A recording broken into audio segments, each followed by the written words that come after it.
If Evernote is acting up, frozen, or just not showing the latest changes, a forced reload can often fix the problem in seconds.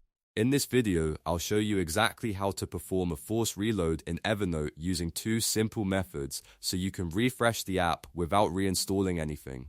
If this tutorial helps, please hit the like button and subscribe for more quick software guides. Let's jump in. First, open Evernote on your computer. Once the app is running, look at the top menu bar and click Help. From the Help menu, choose Troubleshooting. Inside that menu, you should see an option called Force Reload. Click it, and Evernote will begin refreshing the application. Give it a few seconds to complete the process. This is a very useful method when the app is stuck, lagging, or not loading content properly. Now, if you want a faster way, there is also a keyboard shortcut.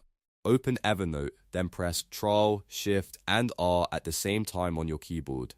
This will trigger the force reload immediately. After you press the shortcut, wait a moment while Evernote reloads the interface. In many cases, this can clear temporary display issues and bring everything back to normal without you needing to close and reopen the app manually.